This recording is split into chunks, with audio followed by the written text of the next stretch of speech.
You ain't one of mine. Look at what I'm run, I call my lane, I'm having fun. I ain't looking back and none of them days I'm rising up. What's up? I'm Cutter B. Freeman, independent artist from northwestern Pennsylvania, building this dream brick by brick, chasing freedom one track at a time, taking you along this ride with me. Today, we're breaking down the evolution from how I used to make songs to how I build them now, because growth in this game isn't just about talent, it's about awareness. If you're trying to sharpen your sound or just understand what it really takes, lock in, let's cut it up. When I first started, I didn't have much. No expensive gear, no studio of my own, just ideas and a hunger. This phase is about showing up even when you're unsure, learning by doing, figuring it out in real time.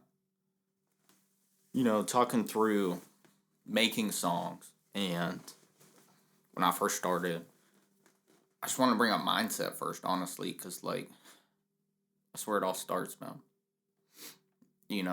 I had experience in making jams and, tunes with the homies and bands and stuff like that.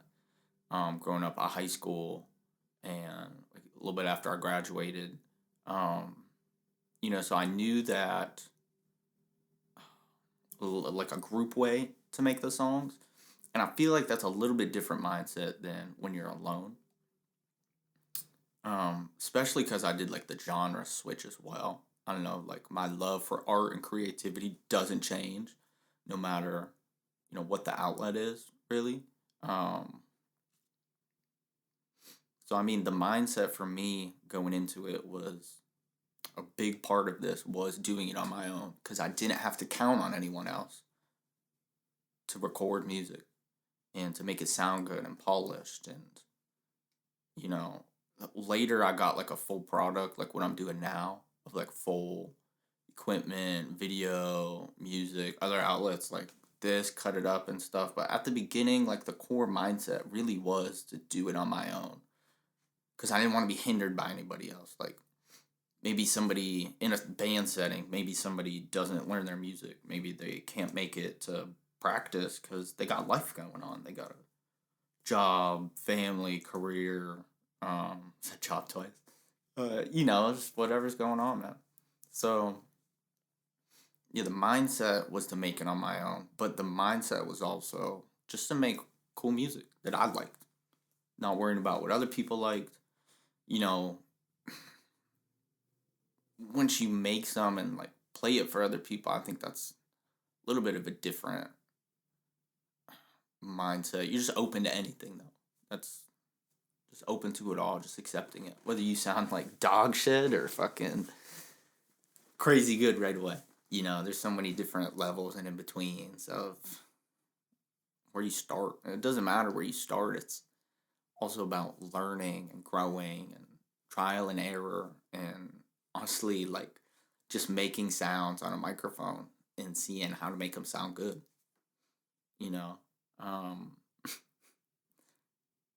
The mindset is so important of just not worrying about them haters, not worrying about anybody, just want to create and experiment. And even if it doesn't sound good at first, just knowing that you made something out of thin air that wasn't there before.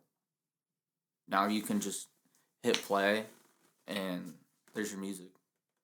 That's fucking dope. That's such an empowering feeling, honestly. An artist they can draw a picture and, literally take it from their brain to the canvas.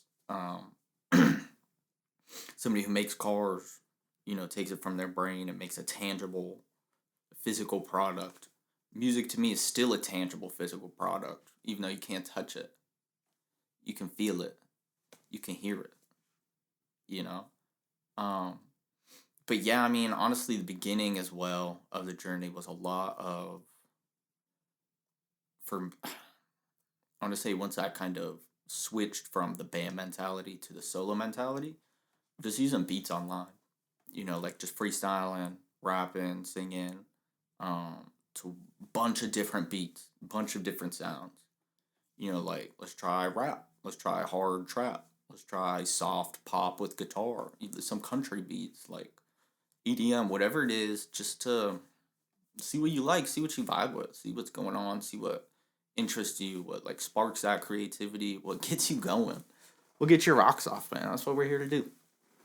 You know, try not to worry about other people's input or what they're gonna think. Just make something that you fuck with.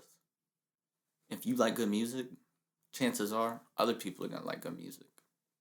And if they don't understand, that's okay, man. They will eventually. And if they don't, who gives a fuck? It's your tunes, you know? I don't know. You really have to believe in patience as a skill. We've talked about that before.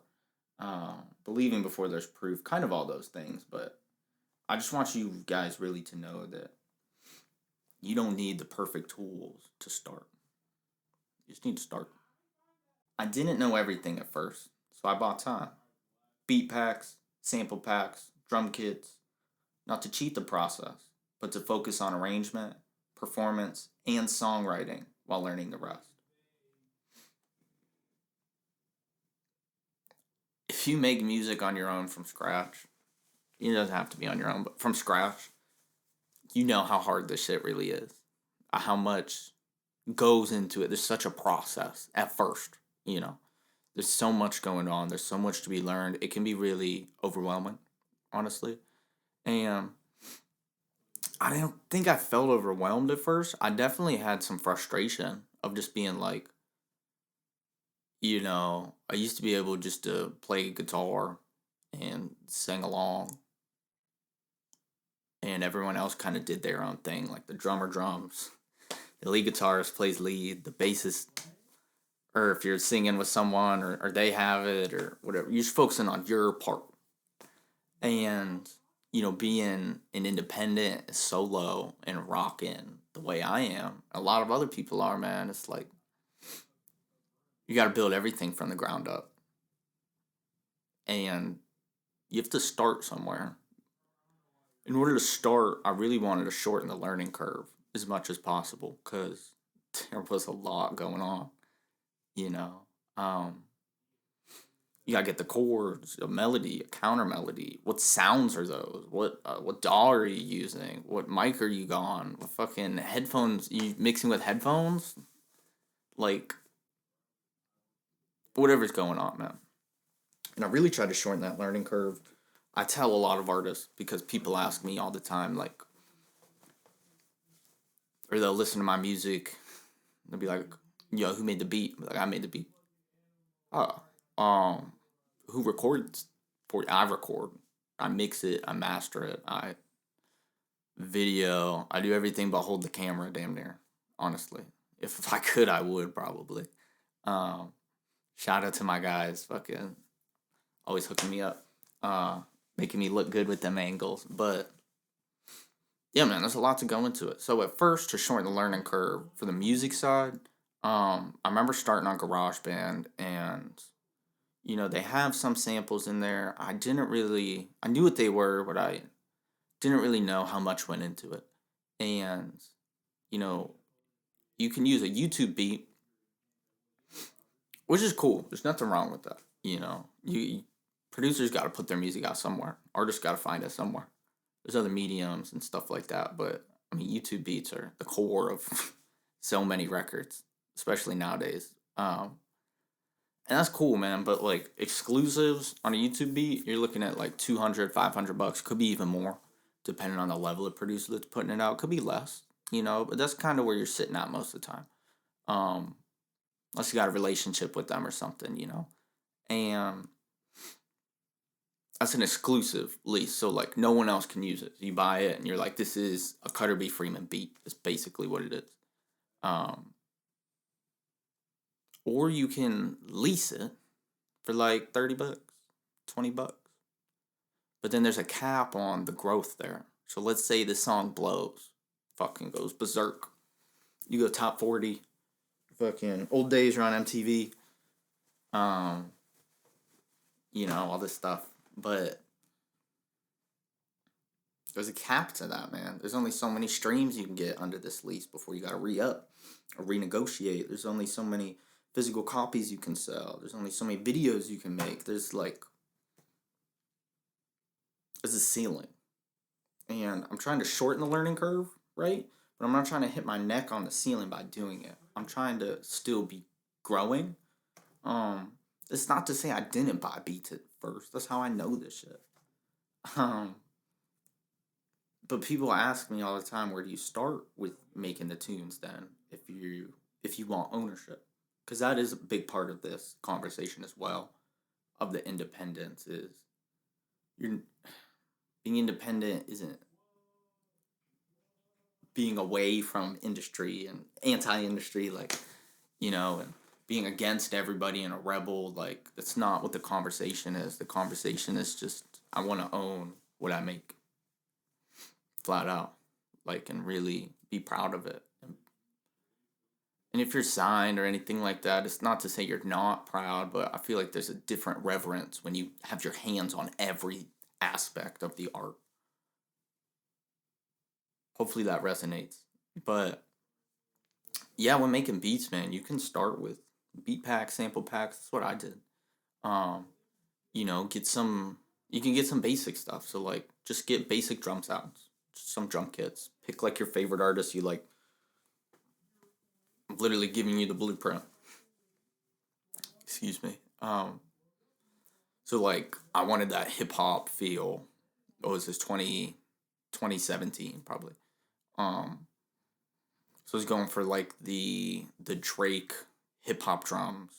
I wanted that West Coast um different bounce as well, maybe like YG or people like that. Um Maybe you like the songs like Super Trap and you want some like Southern bounce or something. Uh you can search these things by whatever. There's a bunch of different mediums you can find. But it was like high quality drums is what I was looking for, cuz I had them already, I'm built up from the ground on GarageBand, baby. We got hella sounds in the archives, but I was trying to have a competitive sound with the artists that I really like to listen to. And I'm trying to achieve that, right? At first. Just trying to get to some semblance of competitive with these guys, Because the sound has to be competitive. It has to be yours, but like the levels have to be right. The bump has to be hitting the right way, you know? And at first I didn't know quite how to make those things sound that way or what I was listening for. So I could trust if I paid little bits of investment here or there, that my sound would be legit. Sound radio ready, studio friendly, you know? So yeah, I started with like some drums, maybe messing around with still like the instruments in my DAW, or rocking them or whatever. But then I was like, yo, if you can buy drums, can you buy like melodies, like keys, like guitar, pads, anything? You can. And literally you can buy, instead of paying this whatever producer $500 for a beat when you're first starting out, would you rather spend $500 over here for one beat or $30 for 30 beats? And even if you only use one, you paid $1 for it, technically, right? Math. Uh, what are we doing? You know? It just didn't make sense for me to completely invest in somebody that's not invested in my career when I'm the one that's going at it every single day and showing up. They're not going to show up for you. Why are you investing in that? And I'm not against that either, because I make beats for people too. It is what it is, I just feel like there's different avenues of growth that you need to invest in early on for yourself. And that's not giving this guy money, this person money, this girl, dough, like all these things, man. It's invest in yourself as much as possible, so you have an understanding of everything. Maybe you're not the drum guy. Maybe you suck at making beats. Maybe you just don't get it. You've tried for years and tried all these things and tutorials and stuff, man. And then you want to branch out and pay someone to do. That's cool. I'm with that. Done that. Everybody does that. But at first, man, it's not the smart move just to pay all these things. You can pay a little though. You can pay a little. That's where the learning curve was, man. So now I'm getting beats for, pennies on the dollar. And yeah, maybe it's not the exact beat I wanted or something like that. That's not the mindset we're looking at, right? The mindset is growth, independence, leveling up. So the mindset here now is like, I only have to pay $1 a beat. I'm just going to make a song on each beat. And I guess we skipped gear. I'll go into gear in a second. Once I kind of figured out how to arrange the stuff and get it recorded, then I could move into other things, So I completely skipped the gear. We gotta dive into the gear. Let's dive into it. First investment, as we're talking about those, the first thing I really invested in was a laptop. I got a MacBook Pro. I was comfortable with GarageBand. I knew that.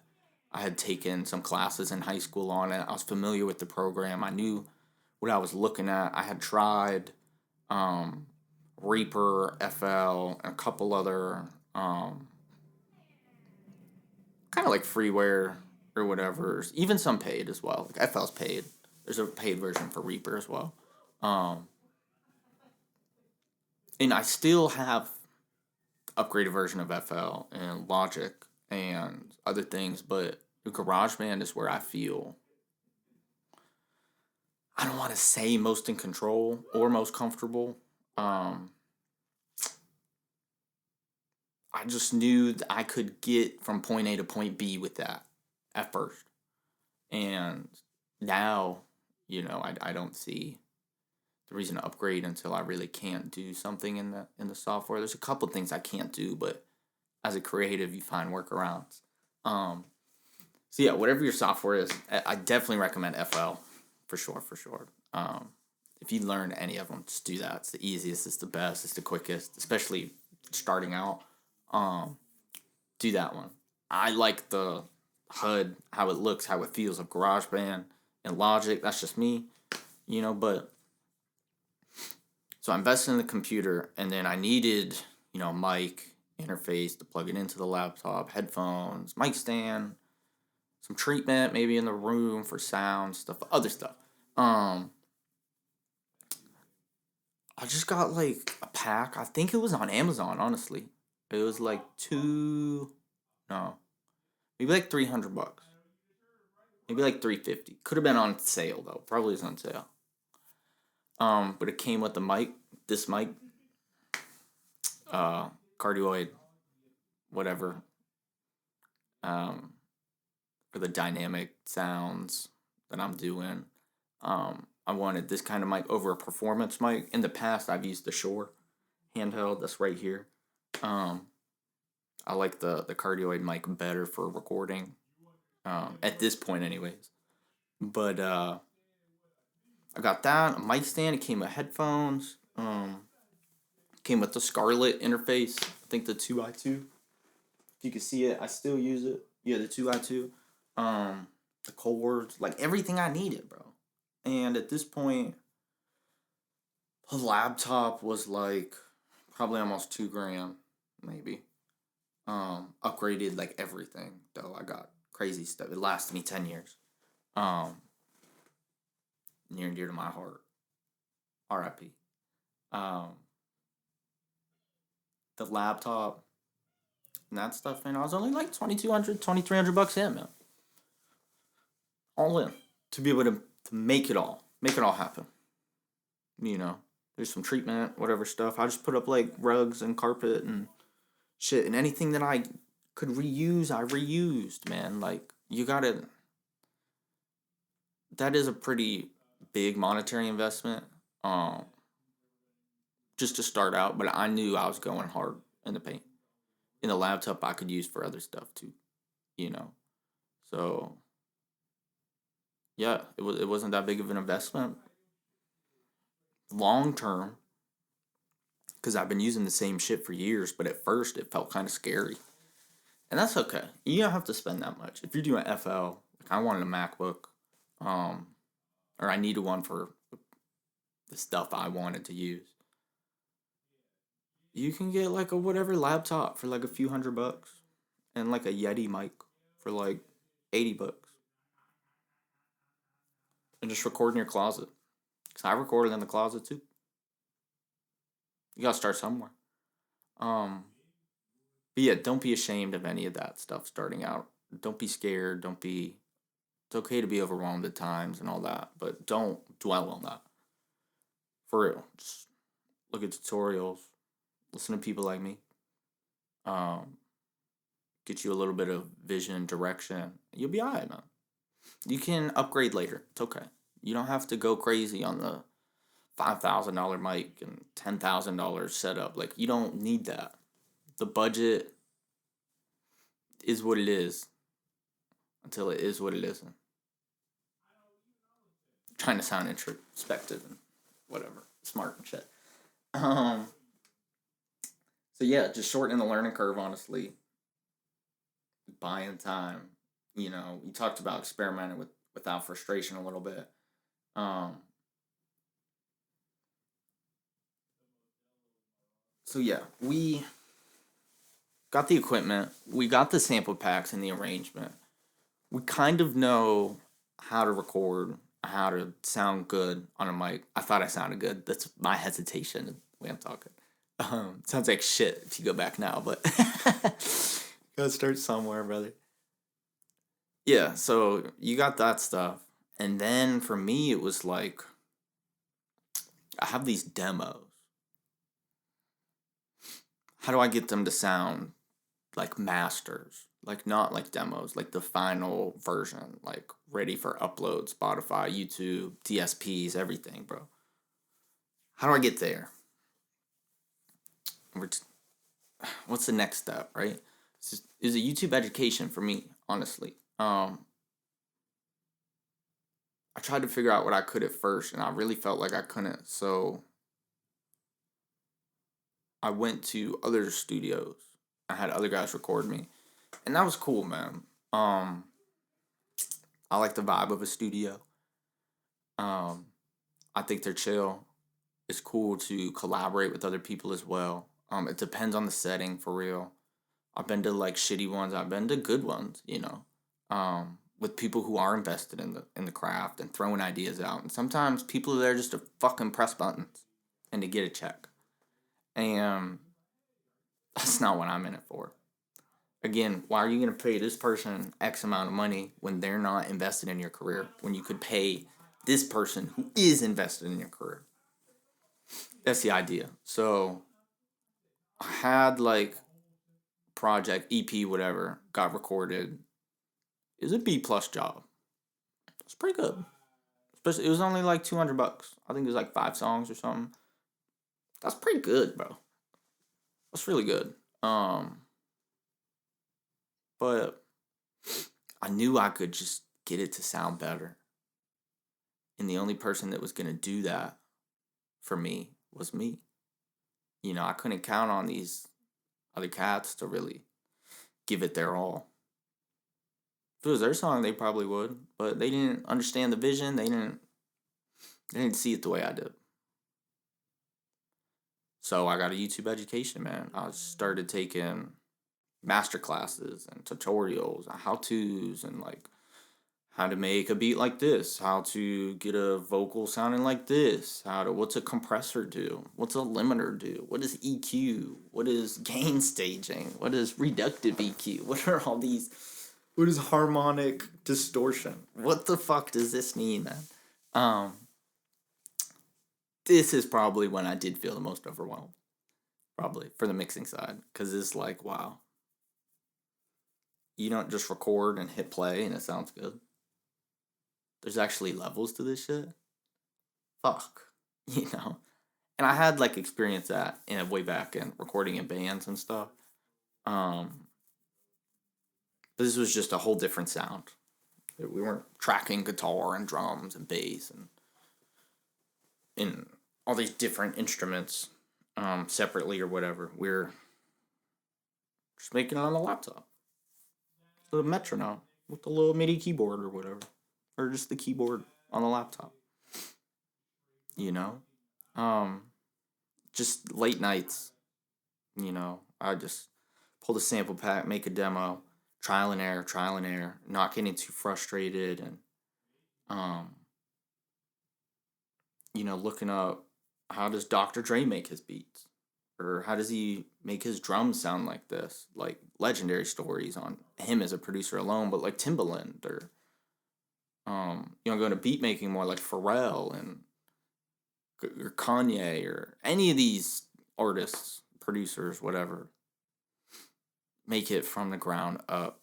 I was looking for them, trying to hear what they're saying, trying to feel what they were putting into the music, and taking notes and really just trying to level up, put myself through YouTube University, man. Probably got a master's by now. I don't think a doctorate. Maybe one day, but just from the YouTube alone, man, and the GarageBand alone, killing it, my boy. Damn, that shit went away. Just reading through my notes. Yeah. So then at this point, we got sample packs, we know arrangement, our beats, whatever, structure, how to record on a mic, how to sound good on a mic, and then finally how to mix a song, how to master a song, how to leave an open verse for somebody so they could hop on it or record right there. And these steps sound really easy when I say them. They were not, dude. It took so long to figure out, and asking other people and going to this thing or webinar or that thing, or going to the studio for advice, looking at equipment and gear, and just trial and error, brother. Because no one was going to get it for me. Like I said, those other engineers or producers, they're cool, they're friendly, whatever, but they didn't want it nearly as badly for me as I wanted it for me. So, just had to get after it. Honestly. On top of that, maybe going into some things I'm maybe skipping over. Vocally, when I first approached songs, a lot of it was proving maybe that I could rap. And proving to other people. Not necessarily proving to myself that I could do it. Maybe, I don't know. I've always had this internal flame. I don't want to say it's never been there. To bust my ass for me. Because no one else is going to get it. But there was still that hunger. Not that it ever went away. It's just, I don't know, the external validation, I guess. Isn't nearly as there now as it was before. At first I was really just trying to prove myself, man. But the process was play a beat. Now we got samples and beat packs or whatever, but could be a YouTube beat, whatever. And just freestyle. Every day I would just freestyle until I could get it, man. Until I could kind of figure it out. Figure out, I can do this on this beat and this on that kind of beat. And, what's the slower BPM? What's the darker melodic versus the higher, brighter, happy, whatever. I was a lot more focused on the words, I would say. Now, it's different. But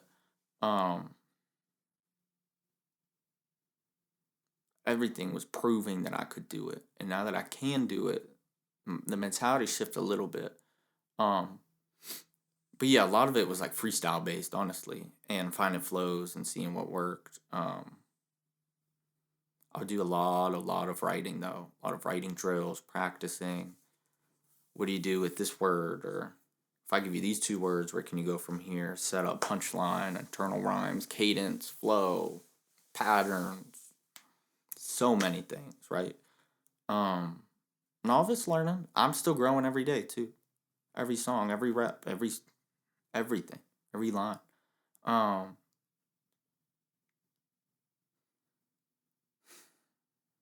it really started just freestyling in my car though, of like driving places to parties or road trips or concerts or whatever, wherever I was going.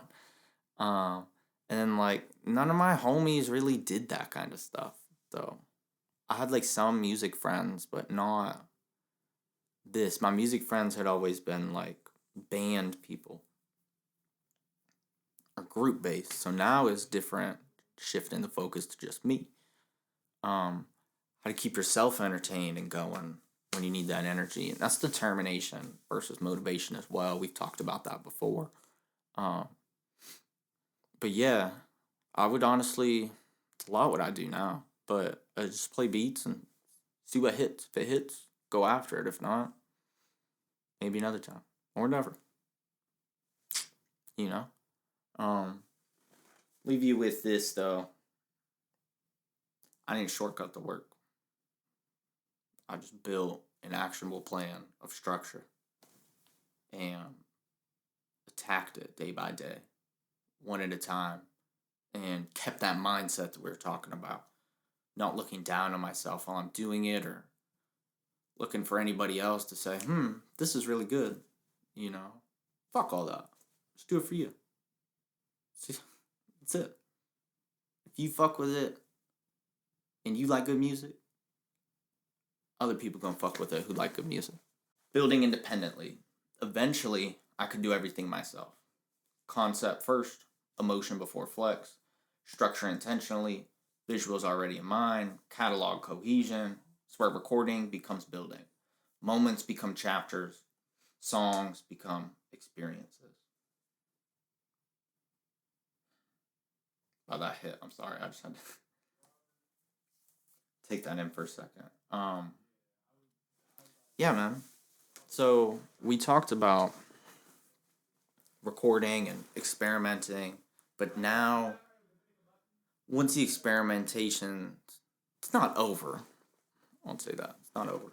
Now that's kind of gone out the way at first, right? Once we kind of got what's a better way? Our feet in the water, you know? Once we kind of feel what it's about a little bit. Then it's time for building. It's time for like, what to do next. What do you do after that? First time I'm sparking it. What's that Mike song? First time sparking that. Whatever in the intro. Shout out to people who get that one. Yeah, but eventually I could do everything myself. Like I was saying. And it wasn't as much about it wasn't my first times doing stuff anymore. It wasn't my second time or my 10th. It was my 100th, fucking 500th fucking song, you know? Recording every day and just getting better and figuring out a plan and getting it all down, man. Honestly, like, it's so, what's the word? It's so streamlined now. That's what I've been trying to do the last, honestly, couple years, is streamlining the process so much. So I'm not caught up on learning as much. And I'm always open to learning. I learn every day. But now it's not 80% learning or 100% learning like it was at the beginning. Now it's 20% learning, 30%. You know, I have these different things in place that just ensure that the floor is lifted. Really. The learning curve is kind of flattened out a lot more at this point. Always going up, but looks more like this. Sorry, like this instead of like this, you know?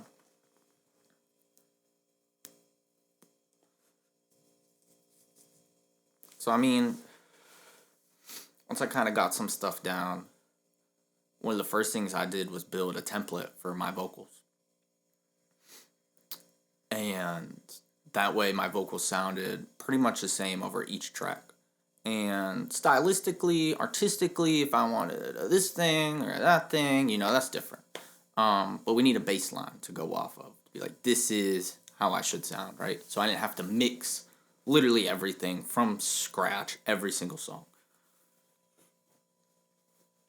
But I didn't use anybody else's template. There's not really a lot of vocal templates for GarageBand either, because I got plugins, Something I kind of skipped through, but we'll talk through now. Basically, all my plugins are Waves plugins, like the R compressor. I use GarageBand's EQ. I have some other things like my delay or like pitching or pitch shifting, I should say, like vocal formants, But yeah, like my auto tune, my compressor, my distortion, my de-esser, my gates, all of that stuff is Waves. It's affordable. And it's basically what the industry uses. What most people are using. Yeah, there's some here, there, whatever, and whatnot. And there's better and worse, like Isotope EQ and all that. It's like far superior than what I use. But what I'm using works for me for now, man. Those are plugins, and that help with like the template for the vocals, just to make sure everything sounded solid, man.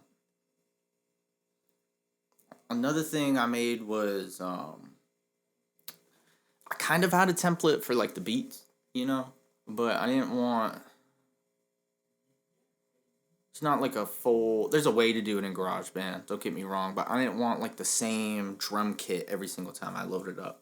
So what I did is I made my own sample pack now. I took all my favorite sounds from each of the drum kits that I liked. The ones I reused a lot, like the hi-hats because of a certain texture or pitch or just the way it sounded, honestly. And things I liked. And I put them together. Made them folders. Like, these are closed hi-hats. These are open. These are crashes. This is percussion or snare, 808, so on and so forth. I called it the Cutter B. Freeman drum kit, And that's where I'm pulling my stuff from. So now I'm consistent with my sound, too. So when you play a Metro Boomin beat, you kind of know what 808 he's going to use, or snare, or clap, or whatever. Because that's his sound. So I was making my sound from little bits and pieces of these other sound things that I like, right? That really streamlined the process for me. I still do that. I make drum kits regularly. I'll have like, this is my hard drum kit. Maybe this is my softer, poppy, or R&B drum kit, or whatever I'm really doing, And I have favorites that I use of other people's and stuff. But I love using my own a lot more and adding to the collection as well. The catalog, always finding new sounds. If I hear a cool sound in a record someone else made, I'll be like, wonder if I can find that, or wonder if I can recreate that, or do I have the tools to do that? Let's see, And that's still where like the learning and creativity drive still is for me. A big part is listening to other people and getting inspired, But yeah, so I got the template for the vocals, template for the beat. So as soon as I feel inspiration, I can just dive right in. I don't have to wait to do this or, ooh, let me get it sounding right a little bit. No, man. Just throw on the vocal template. Throw the beat you made the other day in there. Press record. It's going to sound decent. So when you listen back or while you're doing it, you're like, damn, the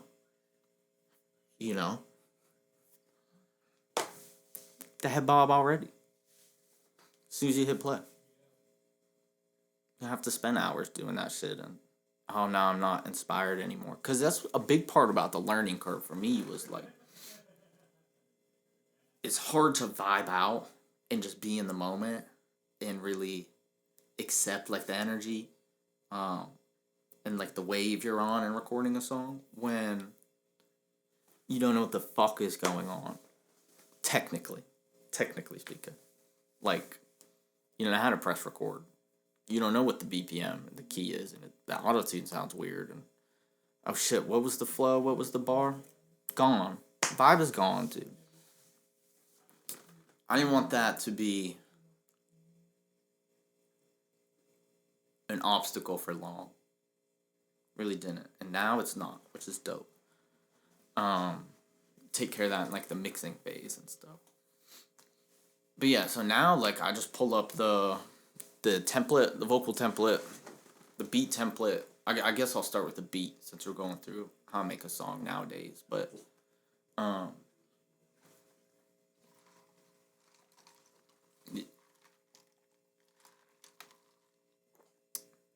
it's like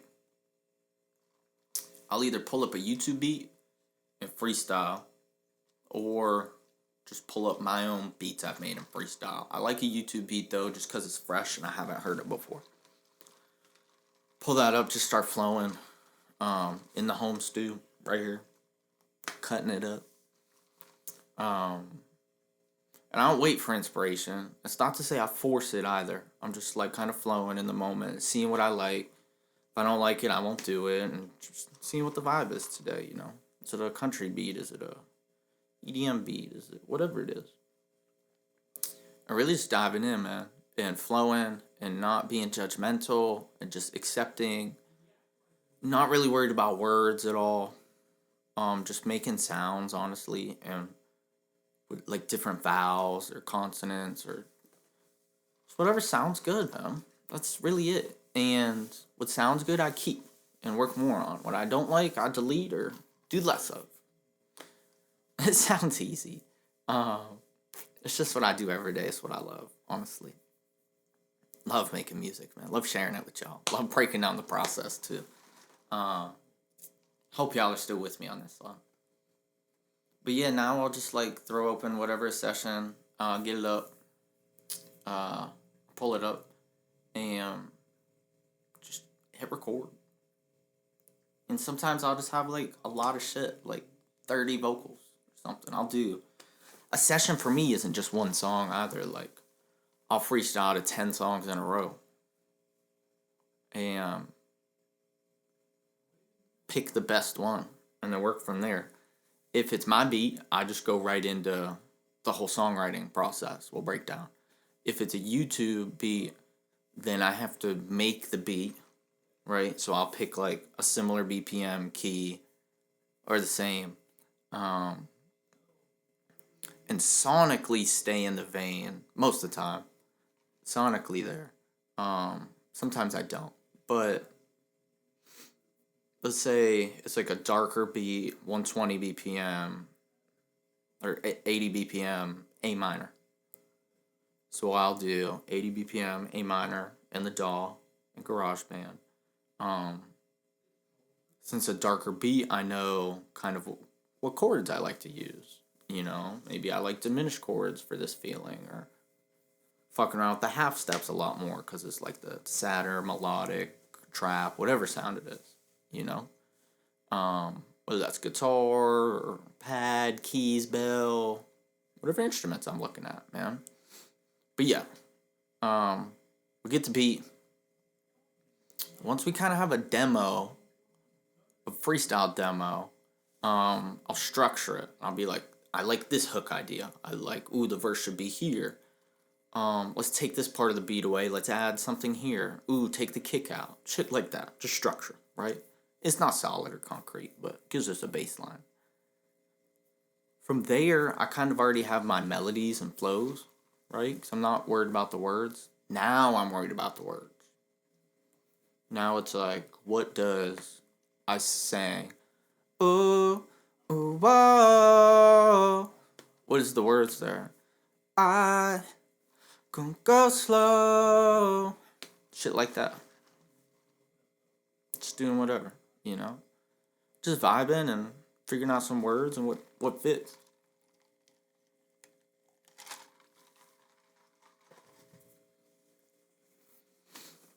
And experimenting the whole time, really. I know what works, I know what doesn't work, but I don't always want to repeat stuff. So being open, accepting the energy still and the wave and all that. Until eventually you kind of have the song. It's not like a total checklist. Ooh, gotta do the hook. Ooh, and then the verse. Oh, and then we gotta do the bridge, and then the ad libs. And there is that, right? We know the steps. But if you're too focused on the rigidness of the structure, it's not gonna work. You gotta be open. So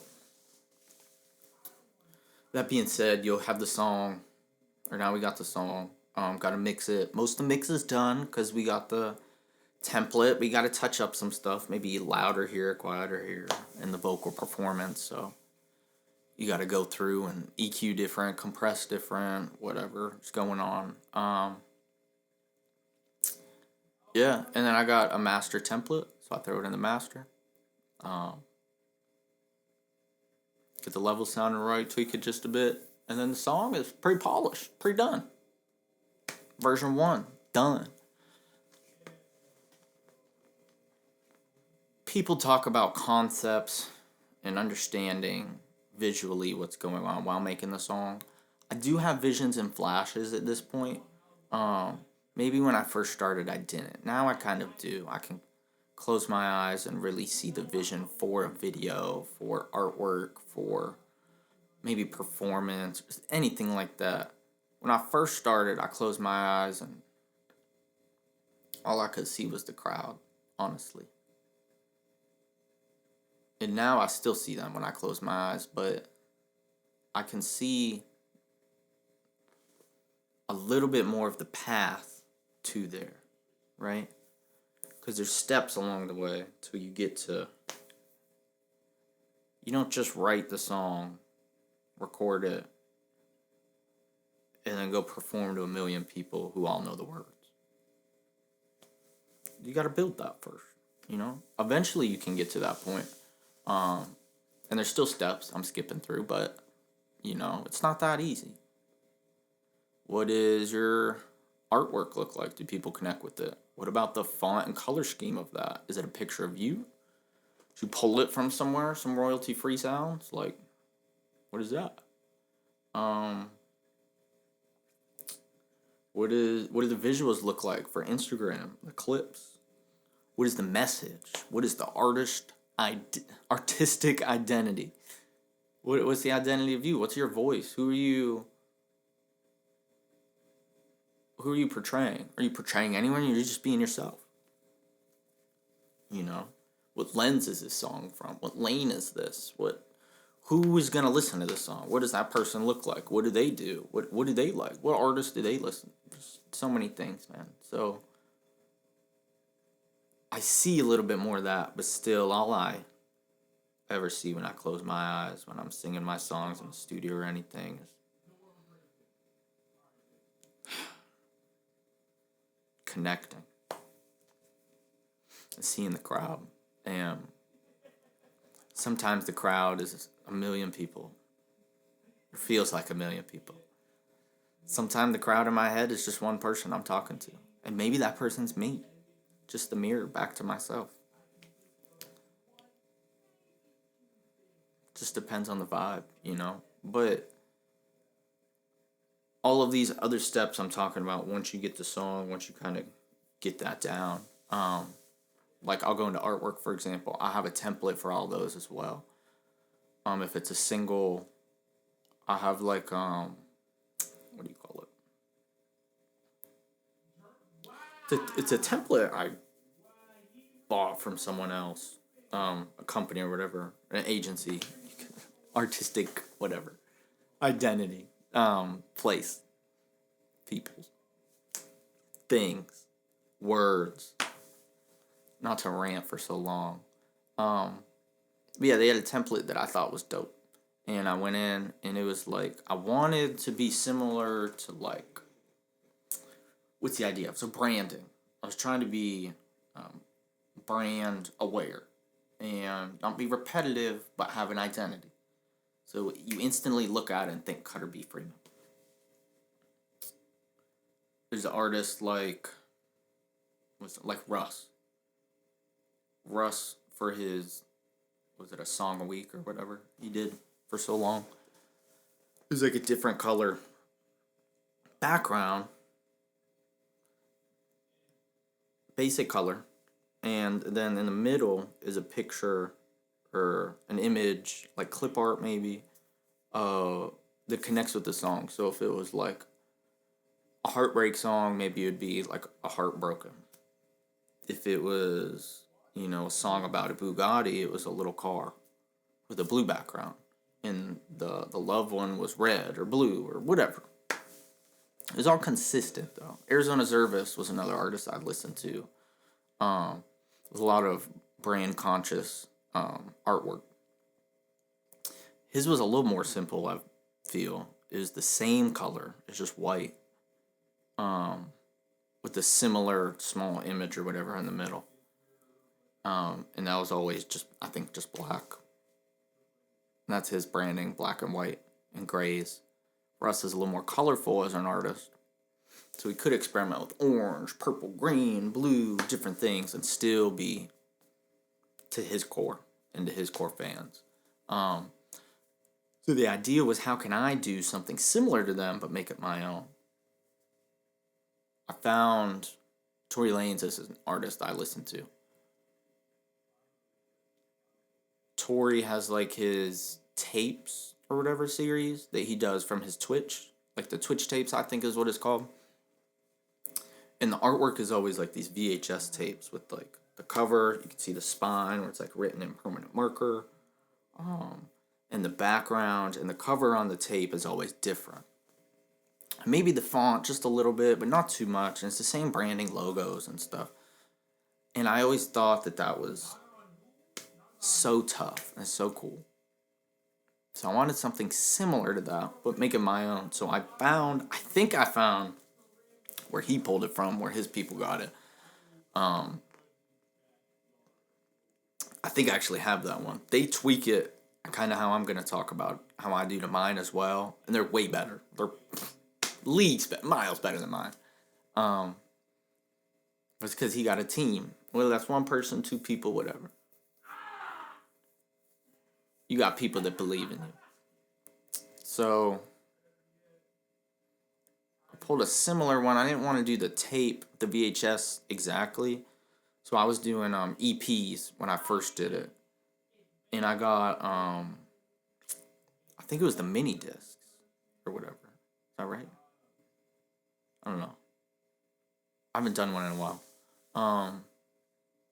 For the singles, I do,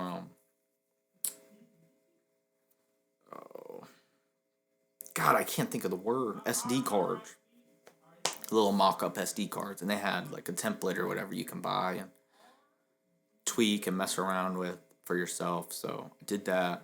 And I just changed the picture and the color and the little button on the side each time. Cutter B. Freeman single. Here you go. Took me 20 minutes. Yeah, I had the picture. We did like photo shoots and stuff, but I had that. But now the template, once that's done, I just throw it in. Done. Ready to go. Ready for upload. Ready for the DSPs. Ready for everybody. And I know it's going to hit, and I know the branding is going to be the same. And it's intellectual. I'm thinking of it. I'm conscious of it. I'm taking the right steps. Doing the right things. Brick by brick. From the ground up. Everything is intentional. That really helped me. For video editing, I'm still kind of in the earlier phases of learning this, so I don't really have templates and stuff yet. I'll just pull up maybe like a last project I did and do some similar things, but each of those to me is like its own kind of project. So I just start those from the ground up with the footage, depending on what we got. Yeah, man. Streamline the process. So I've streamlined how to make the songs. I streamlined the artwork for them and kind of the videos, music videos, all that. Streamline the idea for the clips and the shorts. Because I'm doing similar things. In each rep, I just get better and better and better at it, And I experiment more and try more and just expand the sound and the community, but still stay core and centered and grounded. It's really cool, honestly, how far we've come this far, man. We didn't come this far to come this far. Know what I'm saying? um, yeah. Just the beginning of how to make the song and where to start and what to do, where to go, who to talk to, what to see, what to learn. Really, to wrap it up, it was just, the mindset was right. Being open, not being judgmental, and doing it for the right reasons. Then I shortcut the learning curve for how to make the songs once you kind of experiment. Once that floor is raised, of consistently doing it over and over and over again and slowly raising the floor, raising the bar, right? And that's where we're at now, honestly. I've raised the bar every song, every track, every video. Everything's intentional, like I was saying. And, whether we try out a new visual effect or a new camera angle or BPM or sound or mix or whatever it is, man. It's learning and growth and going off that as your compass, but not being too rigid, honestly. So yeah, that's the blueprint. Back then I was making songs. Now I'm building something that connects. I gave y'all the blueprint. What are we gonna do? Freedom in this game isn't found. It's built. So, anyways, let's wrap it up. Let's get to it. If you're recording right now, keep going. If you're building, keep going. Every phase matters. Appreciate you tapping in with me. It's Cutter B. Freeman. Stay locked in. See you guys in the next one.